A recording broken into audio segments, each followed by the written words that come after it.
የአዲሱ ስርዓት እንቅስቃሴ the new world order ምን ያደርጋል መስላችሁ? እያደረገ ነው ያለው መስላችሁ? አሁን በትምህርት ቤቶች ውስጥ ከ4 ዓመት ጀምሮ ስለ ጾታ ትምህርት መማር አለባቸው። ስለ ሴክሹዋል ሪሌሽን የ4 ዓመት ልጅ እንዴት ነው የሚማረው? በጌታ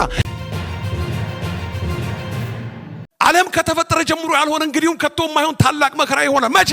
ሰባኛው ሱባኤ ሳይገባ ግን ምን አለ?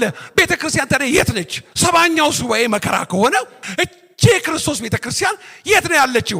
ሰው ያለችው ሚስጥሩን ሲገልጠው ሐዋርያው ጳውሎስ እንደዚህ ይላል በተሰሎንቄ ላይ። ወገኖቼ ሆይ ይሄንን እንድታስተውሉ እፈልጋለሁ። እኛ ሁላችን አናንቀላፋም፣ ነገር ግን እኛ ሕያዋን ሆነን ያለን አሁን የምንንቀሳቀሰው ማለት ነው የሞቱትን አንቀድማቸው። ጌታ ራሱ በትእዛዝ በመላእክት አለቃ ድምፅ ከሰማይ ይወርዳል። በጌታ ሆነው አስቀድሞ የሞቱት መለከቱ ድምፅ ሲሰሙ ሙታን የማይበሰብሱ ሆነው ይነሳሉ። እኛ ደግሞ ሳንሞት በሕይወት ካለን ጌታ ሲመጣ ለመነጠቅ ሲመጣ እኛ ደግሞ እዚህ ያለነው በቅስፈት ዓይን እንለወጣለን። እነሱ ደግሞ ይነሳሉ። አንድ ላይ ሆነን ጌታን በአየር ላይ ለመቀበል እንነጠቃለን። ሰባኛው ሱባኤ ገባ ማለት አሁን የአመጽ ሚስጥር አሁን ይሰራል። ነገር ግን ተገልጦ እንዳይሰራ የሚከለክላል። እያወጣው ማንበብ እችላለሁ፣ እንድታነቡ ጥቅስ እነግራችኋለሁ። አንደኛ ተሰሎንቄ ላይ ታገኛላችሁ። እናንተ ቤታችሁ አንብቡ። ይሁላችሁ አሁን አንድ ነገር ሆነ። በሚስጥር ለምን ይሰራል? የአመጽ ሚስጥር ሁለተኛ ተሰሎንቄ ምዕራፍ 2 ከቁጥር 1 ጀምሮ ታገኛላችሁ። የአመጽ ሚስጥር አሁን ይሰራል። እሺ፣ ነገር ግን ተገልጦ እንዳይሰራ የሚከለክላል። ተገልጦ አይሰራም። በአመጽ ሚስጥር ግን ምን ያደርጋል? አሁን ይሰራል። ማን ነው የአመጽ ሚስጥር? የክርስቶስ ተቃዋሚ ወይም ሐሰተኛው ክርስቶስ ወይም አውሬው ከባህር የሚወጣው ቀዩ ዘንዶ የሚለው በራእይ ላይ እሱን ነው ወገኖቼ። ወይ እንግዲያውስ አሁን በሚስጥር የሚሰራው የት ነው? ገበያ ውስጥ ነው? በየሰፈሩ በየማንዱ? በዓለም ሁሉ ላይ ይሰራል። የሚሰራው በምንድን ነው? በሚስጥር ነው። ምን ይሰራል? በሚስጥር በቤተ ክርስቲያን ውስጥም ይሰራል። ተገልጦ መስራት አይችልም። ለምን? ከቤተ ክርስቲያን ከኔና ከናንተ ጋር መንፈስ ቅዱስ አለ።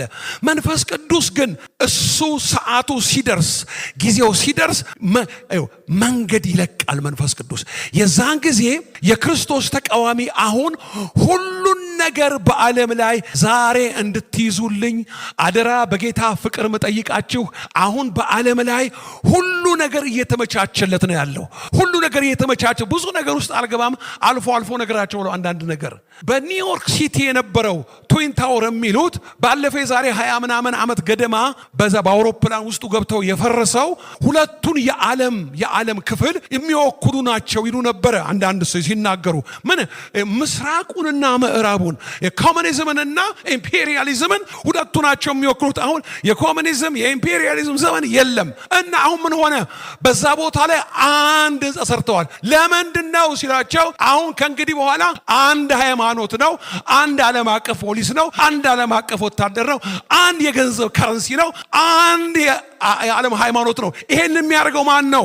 የአዲሱ ስርዓት እንቅስቃሴ the new world order ምን ያደርጋል መስላችሁ? እያደረገ ነው ያለው መስላችሁ? አሁን በትምህርት ቤቶች ውስጥ ከ4 ዓመት ጀምሮ ስለ ጾታ ትምህርት መማር አለባቸው። ስለ ሴክሹዋል ሪሌሽን የ4 ዓመት ልጅ እንዴት ነው የሚማረው? በጌታ ይሄንን እያቀነባበረ የሚያስገባው የአንቲክራይስቱ አጀንዳ ከኋላ ያለ ይሄ ኤአይ አሁን ይኸውላችሁ ይሄ ቺፕሱ ይሄ ማይክሮቺፕስ አሁን አውሮፓ ውስጥ ጋር መቀበር ተጀምሯል። ከዛ በኋላ እንደዚህ ይሆናል። መኪናቸውን ሲከፍቱ በዚህ በቺፕሱ ነው እንትን የሚያደርገው ኮኔክት የሚያደርገው ላፕቶፓቸውን፣ ቤታቸውን፣ ሁሉ ነገራቸውን። አሁን ትንሽ ይቆይና ትንሽ ያያቸውን ከጥቂት ጊዜ በኋላ እጅ ከተቆረጠ ስለማይሰራ ያ ቺፕስ ግንባር ላይ ይግባ ይባላል። ያ ሰዓት ምን ማለት መስላችሁ? አሁን በትንሹ ባህር ማዶ እኛም ሀገር እየተለማመድን ነው። ትንሽ ቆይቶ መግዛት መሸጥ እንደማትችል ያ ካርድ ወደ አውሬው ቁጥር ነው የሚለወጠው። መቼ?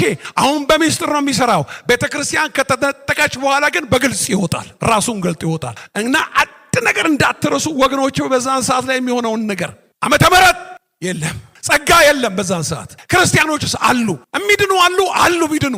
እንዴት ነው የሚድኑት? አንተ ክርስቶስ አይደለህም፣ የክርስቶስም አገልጋይ አይደለም፣ ሰይጣን ነህ ብለው በፊት ለፊት ተቃውመውት አንገታቸው ተሰይፎ በዘላለም ሕይወት ውስጥ ስማቸው ይጻፋል። አሁንሳ ኑ ጌታን ተቀበሉ፣ መንገዱ ትራክ ተይዞ በጌታ አመን። የጸጋ ዘመን ነው፣ ሰው እየተለመነ ነው። ወገኖቼ ሆይ በዛን ጊዜ አንድ ነገር አስተውሉ። ቤተ ክርስቲያን ከተነጠቀች በኋላ ቤተ ክርስቲያን አለ። ምን አይነት ቤተ ክርስቲያን?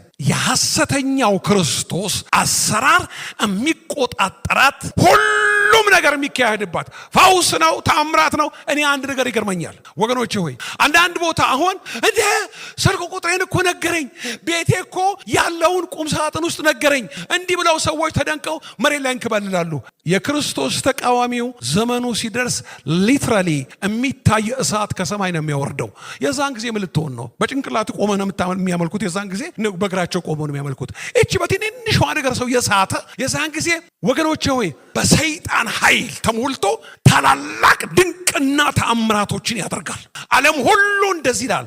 ይኸው 7ቱ ዓመት የእሱ ጊዜ ነው። የሐሰተኛው ክርስቶስ የአውሬው የክርስቶስ ተቃዋሚው ዘመን ነው። ያ ዘመን በዛ ዘመን ውስጥ የሚሆነውን ነገር ልብ ብላችሁ ስሙኝ። በዛን ጊዜ የሚሆነውን ነገር አስተውላችሁ ስሙኝ ወገኖቼ ሆይ ቤተ ክርስቲያን ውስጥ የጽድቅ ቃል አይነገርም።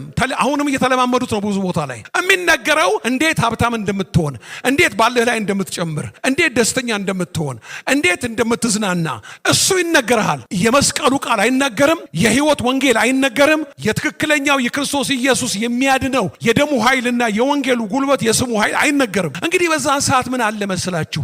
የሱ ዓለም አቀፍ ሃይማኖት መሪ ነው የሚሆነው። እንዴት እንደሆነ ልንገራችሁ። ትንሽ ነገር፣ ብዙ ነው ሚስጥሩ፣ በጣም ብዙ ነው። ግን ልትይዙ የሚገባውን ነገር ልንገራችሁ። በዛን ሰዓት ላይ የሚያደርገውን ነገር የትኛውም አገር ላይ ረብሻና ግርግር፣ ጦርነት አይኖርም። ጸጥ ነው የሚያደርገው። የትኛውም አገር ላይ የኢኮኖሚ ግሽፈት፣ የዋጋ ውጣ ውረድ ወይም ደግሞ የሆነ ምንድነው የሚባለው ይሄ የዋጋ ግሽፈት ልዩነት ነገር መከራ አይመጣም። ያረጋጋዋል ገብቶ። የትኛውም ዓለም ላይ ምንም አይነት እስራኤልና ሐማስ አሁን የሚተኮስ የኢራን ሚሳኤል የእስራኤል የሚባል ነገር የለም። በዛን ሰዓት ላይ እስራኤልንና ሐማስን፣ ፍልስጤምን፣ ዙሪያውን ኢራን ሁሉንም አስታርቋቸው እንዲህ ይላሉ። እንዲህ አይነት ሰው ከየት ይመጣል? ማን ነው እንዲህ አይነት? እኔ እኮ በትንንሽ ነገር ሰው አሁን መስገድ የጀመረ በትልልቁ እሱ ተገልጦ በዓለም ላይ በሚንቀሳቀስበት ጊዜው ነው። እግዚአብሔር ነው የፈቀደለት። እሱ ማን እንደሆነ ለማወቅ ከፈለጋችሁ እንዳትሳሳቱ ራእይ ምዕራፍ 6 ላይ አውጡ። ማን እንደሆነ አሳያችኋለሁ። ራእይ ምዕራፍ 6 ላይ ከቁጥር 1 ጀምሮ በጉም 7ቱ ማኅተም አንዱን ፈታው ባይ ጊዜ አየሁ፣ ከአራቱም እንስሶች አንዱ ነጎድጓድ በሚመስል ድምፅ መጥተህ እይ ሲል ሰማሁ። አየሁም፣ እነሆም አምባላይ ፈረስ ወጣ፣ በእርሱም ላይ የተቀመጠው ቀስት ነበረው፣ አክሊልም ተሰጠው፣ ድልም እየነሳ ወጣ።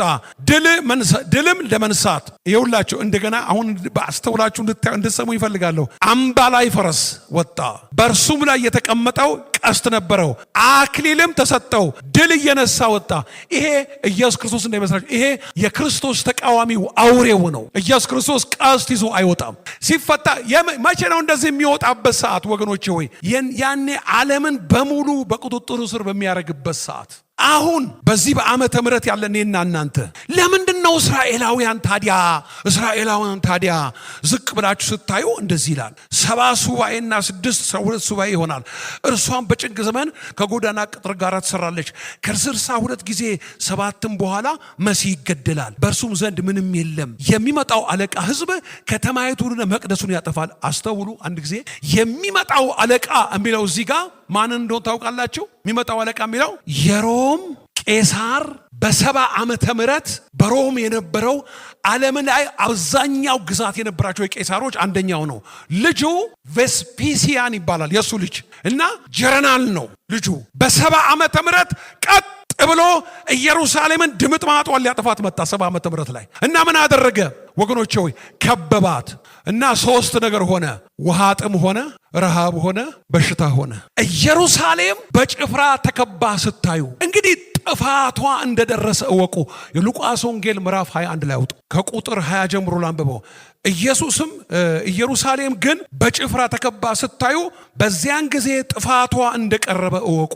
የዚያን ጊዜ በይሁዳ ያሉ ወደ ተራሮች ይሽሹ፣ አትግቡ ወደ ከተማ ማለት ነው። በከተማውም ያሉ ከእርሷ ፈቀቅ ይበሉ፣ በገጠርም ያሉ ወደ እርሷ አይግቡ። የተጻፈው ሁሉ ይፈጸም ዘንድ ይህ የበቀል ጊዜ ነው ይላል። ይሄው ቀና በሉ ወገኖቼ። ሆይ ጌታ ኢየሱስ ክርስቶስ መጣና ወደ ኢየሩሳሌም ጫፍ ከፍታዋ ላይ ሆኖ ከተማይቱንም አይቶ አለቀሰላት ይላል። ለሰላምሽ የሚሆነውን በዚህ ቀን አንቺስ እንኳ አውቀሽ ቢሆን ኖሮ፣ አሁን ግን ከዓይንሽ ተሰውሯል። ወራት ይመጣብሻል። ግሪኮች ይህንን አዲስ ኪዳንን የጻፉት ወገኖቼ ሆይ ለከተማዋ አለቀሰላት የሚለውን ቃል የሚፈቱበት አፈታት እጅግ መራራና ከሆድ ውስጥ ከአንጀት ውስጥ የወጣ ለቅሶ ነው ኢየሱስ ያለቀሰው። ለምን? በ70 ዓመተ ምህረት የሚሆነውን እያየ ነው የሚያለቅሰው። ለሰላምሽ የሚሆነውን ከሰማየ ሰማያት የመጣውን ጌታዋን አዳኛዋን አልተቀበለችው። አንቺስ እንኳን አውቀሽ ቢሆን፣ አሁን ግን መካከልሽ ነው ያለሁት፣ ከዓይንሽ ተሰወረብሽ። ወራት ይመጣብሻል፣ ጠላቶችሽ በየበኩላቸው ይከቡሻል። አንቺንም በአንቺም ውስጥ ያሉትን ድንጋይ በድንጋይ ላይ ሳይፈርስ በዚህ አይቀርም። ለምን? የመጎብኛሽን ጊዜ አላወቅሽምና። እኔ አባቴ እንደው ስለ ኢየሱስ ሰተኸኝ ከሆነ ይህንን ቃል የምናገረውን ሕዝብህን ይህን ቃል ልናገር። የእግዚአብሔር ነገር አይጥፋባችሁ። የምትፈልጉት የሚያስፈልጋችሁ ገላጋያችሁ፣ ዋናው አዳኝ መድኃኒታችሁ፣ ሀብት ንብረታችሁ፣ ጌጣችሁ፣ መመኪያ ጋሻችሁ አጠገባችሁ ሆኖ ከተሰወረባችሁ ከዚህ በላይ መንፈሳዊ ምን ኪሳራ አለ? አሁን ግን ከዓይንሽ ተሰውሯል። አይሰወርብን ወገኖቼ፣ አይሰወርብን። ለአገሬ ለኢትዮጵያ አይሰወርባት። ለአገሬ ለኢትዮጵያ አይሰወርባት። ምህረቱ አይሰወርባት። ርኅራኄው አይሰወርባት። ምህረቱ አይሰወርባት። ፍቅሩ አይሰወርባት። ቸርነቱ አይሰወርባት። አዳኟን ተወቀው፣ ጌታዋን ተወቀው፣ መድኃኒቷን ተወቀው። አይሰወርባት። እግዚአብሔር አይሰውርብን ወገኖቼ ሆይ። አሁን ግን ከዓይንሽ ተሰውሯል። መጣ ሰዓት ወገኖቼ ሆይ። ይሁላችሁ አንድ ከተማ አለች። ያዛች ከተማ ስም ፔላ ኢምፔሪያ ትባላለች። ፔላ ኢምፔሪያ ማለት ይሄንን የክርስቶስን መልእክት ሰምተው ከኢየሩሳሌም ጓዝጓዝ ልጆቻቸውን ይዘው እስራኤላውያን ክርስቲያኖች መሳይኒክ ጁ ማለት ጌታን የተቀበሉ አይሁዶች የገቡባት ከተማ ወገኖች ፔላ ኢምፔሪያ ትባላለች። ፔላ ኢምፔሪያ ማለት የእስራኤላውያን የዳኑት መልእክቱን የሰሙት ያቺ ከተማ ድምጥማጧ ሳይጠፉ ወጥተው የገቡባት ከተማ ነች።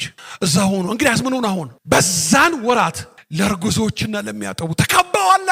እስቲ ስለ እግዚአብሔር እርጉዝ ሴት ልትወልድ ቀርባ ለሚያጠቡ አለ እኮ ጌታ ሲናገር። የሚያስለቅሰው እሱ። አይናችሁ ሲገለጥ ነው የምታለቅሱት፣ አለበለዚያ አታለቅሱም ወገኖች ሆይ። ለሚያጠቡ ለርጉዞች ወዮላቸው። ሽሽታችሁ በክረምት እንዳይሆን፣ በስቃያችሁ እንዳይበዛ ጸልዩ። ያለቅሳል ኢየሱስ ክርስቶስ፣ ያለቅሳል ኢየሱስ ክርስቶስ። አልቀረም መጣ ያጀረናል። ቬስፒሲያን ይባላል። የጣሊያን የቄሳሩ ልጅ ጀነራል ነው። መጣና ከበበ። ሁለተኛ ጊዜ መቅደሱ ያኔ ናቡከደነጾር አፈራረሰው፣ ድምጥማጡን አጠፋው። እነ ዳንኤል የተማረኩ ጊዜ ሁለተኛው ጊዜ አሁን ደግሞ እንደገና የሮሙ ጀነራል ከተማዋን አወደማት፣ ህዝቡን ፈጀው። ከዛን ጊዜ ጀምሮ እስራኤላውያን አይሁድ ተበተኑ ወደ ዓለም ሁሉ። ከ900 ስንት ዓመት በኋላ በ1948 ዓመተ ምህረት በግንቦት 10 ላይ ኢየሩሳሌም እንደገና አገር ሆነች። አንድ ነገር በጣም ይገርመኛል። የፓለስቲኒያን ፖስት የሚባል ጋዜጣ ላይ በጣም የሚገርም ነገር ነው። በአንድ ቀን አገር ሆነች። እሱ መጽሐፍ ቅዱስ ላይ ትንቢት ወገኖቼ ወይ ትንቢተ ኢሳይያስ ምዕራፍ 66 ላይ አውጡ። ከቶ እንዲህ ያለ ነገር ማን ሰምቷል? እንዲህስ ያለ ነገር ማን አይቷል? በውኑ አገር በአንድ ቀን ታመጣለች ወይስ በአንድ ጊዜ ህዝብ ይወለዳል? አዎ በ1948 ተወለደ። ይሄ ትንቢት የተፈጸመው መቼ ነው? በ1948 ዓመተ ምህረት እስራኤል ኔሽን ደረጃ፣ በዓለም አቀፍ ደረጃ The state of Israel is born in 1948 የወጣው በጋዜጣ ላይ ነው። ፓለስቲኒያን ፖስት በሚለው ጋዜጣ ላይ እስራኤል የምትባለው ሀገር ተወለደች ብሎ ተጻፈ። ያንን ጋዜጣ አይቼዋለሁ ወገኖች ሆይ፣ የተጻፈውን ጋዜጣ፣ የፓለስቲኒያን ጋዜጣ። አሁን ኢየሩሳሌምን እስራኤልን ጠቅላላ ህዝቡን ለማጥፋት የአርማጌዲዮን የሚባለው ጦርነት፣ የኤፍራጥስ ወንዝ የዛን ሰዓት ይደርቃል። ወታደሮች በዛ ላይ ተሻግረው መጥተው እስራኤልን ሊያጠፏት ሲሉ ከሰማይ ወርዶ በአፉ እስትንፋስ የእስራኤልን የከበቡትን በሙሉ በምንም አይደለም በደቂቃ በሰኮንድ ድምጥማጣቸውን ያጠፋቸዋል። ያ ምን ይባላል? የአርማጌዲዮን ጦርነት ይባላል። ከአርማጌዲዮን ጦርነት በኋላ ሰይጣን ለ1000 ዓመት ይታሰራል። አሁን ዓመተ ምህረት ነው፣ ተጠንቀቅ። በምህረቱ አይቀለድም። አሁን የምህረት የጸጋ ዘመን ነው፣ በጸጋው አይፌዝም። የምድር ዘመን ሙጣጭ ጫፍ ላይ ያለን ትውልዶች ነን።